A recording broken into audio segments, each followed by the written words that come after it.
एक प्रश्न दिमाग में आया है।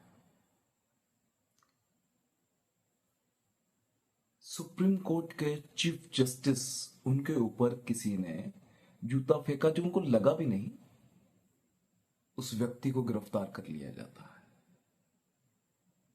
उन्हीं चीफ जस्टिस पर एक व्यक्ति ने कोई टिप्पणी करी, अजीत भारती नाम के व्यक्ति ने, उनको भी गिरफ्तार कर लिया जाता है।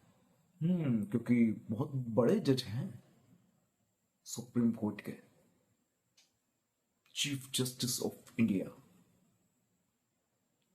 लेकिन इतने बड़े पद पर बैठा हुआ व्यक्ति जब किसी के धर्म, किसी की आस्था, उसका मजाक उड़ाता है, उससे कहता है कि अरे तुम अपने जाके, कोई व्यक्ति याचिका लेकर आया है, प्रार्थना लेकर आया है, लेकिन उसका मजाक उड़ाते हुए वह कहते हैं कि अरे जाकर अपने भगवान से कह दो ना, वही तुम्हारी, वही मूर्ति ठीक कर दे, उनके पास तो बहुत शक्ति है।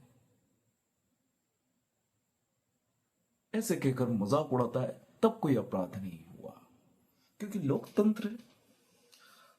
जनता का किसी ने मजाक उड़ा भी दिया, और भारत में तो अगर वो हिंदू है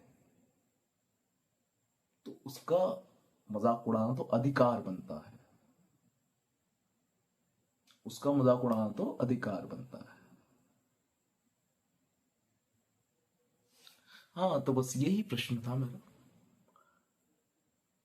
कि हाँ, उन्होंने, चीफ जस्टिस ऑफ इंडिया ने जो इतना बड़ा मुंह पर मजाक किया, उन्होंने जीवान से जूता मारा था, अपनी जीवान से जूता मारा था, लेकिन वो कोई अपराध नहीं है।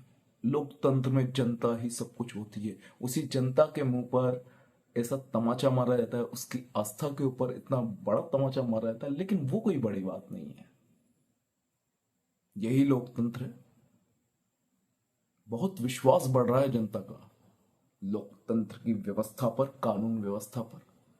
जजों के घरों पे बढ़िया बोरियां पाई जाती है नोटों की, लेकिन क्या फर्क पड़ता है। बड़े बड़े केस यूं रद्द कर दिए जाते हैं, क्यों? क्योंकि उसमें पैसे मिल जाते हैं।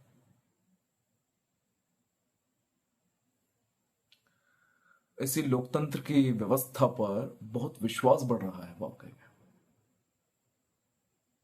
न्याय व्यवस्था पर, कानून व्यवस्था पर जनता का बहुत विश्वास बढ़ रहा है हमारे देश में, हमारे भारत देश में। जिस देश के राजाओं के उदाहरण मिलते हैं कि कितने न्याय प्रिय राजा होते थे, और आज वहां की कानून व्यवस्था को देखकर